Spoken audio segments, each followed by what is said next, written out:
What's up, fellow travelers? So we are in chilly New York right now. We drove up to visit family, and today we're going to talk all about internet connection in the van. Yeah, so we are digital nomads. We work from the road. So internet for us is more than just for like entertainment. It's really important for us. And so we've been exploring some different options. We want to see what works the best. So the first thing that we used was hotspots on our individual phones. Yeah, and that worked well enough, but the problem was that we didn't have a dedicated internet providing device in the van. Right, so it's just such a pain to turn on the hotspot, turn it off. So then what we switched to next, which we'll show you in a second, is a dedicated device to use for a hotspot. And because we're men of science, today we are going to be running some tests and some diagnostics to see which is the best setup. So now we're going to show you the current system that we have in place for internet. So this is a phone that we use as a dedicated hotspot right now. It's through Visible Mobile, which runs on the Verizon network. It's a great plan for $40 a month. You get unlimited data, it's uncapped, and you get a free phone to use, which is great. And we have this connected to our 12-volt system, so we don't have to run the inverter to power it up. Yeah, and I know some people are going to say this in the comment section, but a lot of people say that it is cap data, but we found that it's not. We've been running tests, and we've noticed that they don't cap us out. And the other reason we like Visible is because it's month to month. They don't actually put you into a contract. Yeah. Now, the one downfall of this phone is that you can only connect this to one device at a time, so only like one computer. That's where this little device comes in. I'm not sure the exact name. I think it's called TP-Link, but we'll have this and Visible Mobile linked up in the description for you guys to check out. So the way TP-Link works is that the phone connects with the TP-Link, so that's the one device, and then the TP-Link sends allows multiple devices to connect to that. So we have our Roku, our Amazon device, I'm not going to say her name, linked up to that. We have our phone, our iPads, our computers, everything linked up to that, and it works fine. Yeah, quick enough. From my work, I do a lot of video conferences, and as long as we have good cell reception, I'm able to do it well. And that is the key, is good cell reception. So speaking of that, yes, so speaking of that, when cell reception is not good, we don't have internet. So we've been looking for ways to boost our cell signal. So that's where the WeBoost comes in. All right, so we have in our possession a WeBoost, which essentially boosts the cell signal to increase your internet speed. And we were actually graciously given this by our neighbor in Palm Beach, Florida. Shout out to you, you know who you are, who saw our van, and we started talking, and he had a van that he was selling, and he no longer needed his WeBoost. So he gave us this, so thank you. I don't know the model version, the Drive Sleek. Yeah, we'll have this linked up down below. So this is a cheaper version of this, which we got ourselves for the holidays. So what we're going to do today is test a couple things. The first experiment we're going to run is we are going to test the speed of the free Visible Mobile phone versus our iPhones, just to see which is faster. Then we're going to test the speed of the entry-level WeBoost and the Big Daddy WeBoost to see which is faster. All right, so the first experiment we're going to do is we're going to test the speed of the Visible Mobile phone versus our iPhone. And this is just going to be on our standard networks, not using the WeBoost.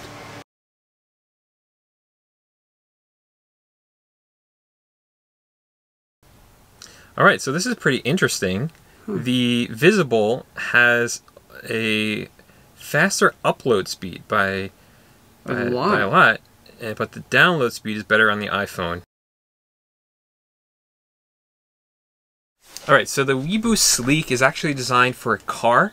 So it charges through a cigarette lighter. And then what you have is this device. So you actually put your phone inside this in order for it to work. And finally, you have this part, this antenna, which is a magnet that just sticks to your roof. So really the hard part is getting this on top of your roof. The rest of it's pretty easy. So let's stick this on the roof and test it out.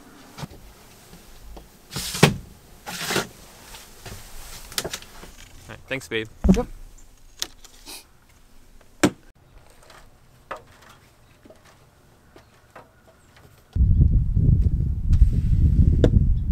Oh, hi there. All right, test number 2 is of the WeBoost Drive Sleek, which is the cheaper model. So how many bars do we have right now? 2 bars before we plug it in. That just boosted it up. It's at 3 right now.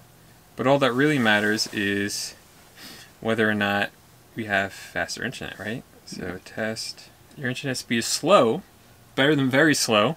This is definitely faster. You can see we'll put on the left-hand side of the screen the original test with the visible mobile phone, and on the right, the test with the Drive Sleek WeBoost. So you can compare yourself. Alright, so the first step here is to install the antenna, and we want to put it in a place that's kind of away from everything else on the roof, so I'll be doing that. I'm not going to drill any holes yet because I want to make sure it actually works before I drill any sort of holes in our roof. But this you can install without drilling anything, so I'm going to install this part first, and then we'll test it out before we actually drill a hole to bring the wire inside the van. Alright, so we can figure out. Maybe like right here, if it'll fit here. Alright, so I finished installing the antenna. It would have been a lot easier had I read the directions, but basically you have these U bolts, I guess they're called. So I put it around this right here, and it comes with these brackets right here that have a nice little shape to hold it against something like a pole, but we don't have a pole sticking straight up anywhere. So this worked fine. And then some wing nuts and some washers to hold it there. And you want to make sure that it's as level as possible and away from other stuff. So I thought this was a good spot. I think maybe up there would have been better, but then we have to run the cable all the way here. So this is right next to the box where we'll be feeding the cable through. So I think it's a good spot. I could always move it later, but let's try it out. All right, so I installed the rest of the WeBoost. Basically, it has 2 components to it. It's this part, which I'm not exactly sure what this does, but then this is the antenna, which actually sends it throughout the van. So it's been actually a couple hours since I ran the first test, so I want to do another test right now before the WeBoost is plugged in. Then I'll plug it in and run another test. So this is a test again without the WeBoost, just straight from the cell phone, not even using the old WeBoost. Let's now connect the WeBoost to the power. I already see my bars going up. Alright, so it's pretty obvious that the WeBoost is much stronger, the signal with that one, so that's the one we're going to go with. We're going to use the WeBoost 4GX RV. So all I have to do now is actually drill a hole in the roof to bring the wire through. So I'm going to go do that right now. But before I do that, guys, I just want to remind you that underneath this video, you can hit the subscribe button and hit that thumbs up button if you're enjoying this video. We're going to be making videos every week about van life and topics like this. So if you don't want to miss those, make sure to subscribe to the channel. All right, so we lost daylight pretty fast there. So I'll just fill you in real quick on what happened. So we did end up moving the antenna to the back of the van, and that gave it a little bit more space, and that actually made a difference with the signal from the booster. And that actually wasn't that bad because the cable, we then ran along that railing. There was a little bit of a notch there, and it fit really nicely inside of that to keep it kind of organized. My dad helped me zip tie it into place so it wouldn't move around. And with my dad's supervision, I then drilled a hole into that special black box. And that box was put there by Winnebago specifically for this purpose, to put something on the roof and then run a wire into the van so we wouldn't actually have to drill into the metal of the van. So big props to Winnebago for giving us that option. So then I had to kind of feed it into that box. My dad was inside and felt around and pulled it through. And after that, all we had to do was seal it up, and it was pretty much done at that point. All right, Chad, so I got some good news and some bad news. Uh-oh. I hope the bad news isn't too bad, because the Eagles are only up by 3 right now. I don't know anything about soccer. But the good news is that the WeBoost is fully set up. Hey, wait, which one did you set up? The more expensive one. It's more permanent, and it does actually work better. All right. So, went with that one. It's all set up. My dad helped, so props to my dad. You guys probably saw him in the video. Didn't know who that guy was. That was my dad, because he's great with tools, and I'm not. So what's the bad news? Oh, yeah. So I kind of had to take up some of your real estate where you put your clothes. What? Paul, we live in a van. I don't have that much room anyways. Yeah, but it's just a coiled up. It's actually not that bad. It's just a coiled up.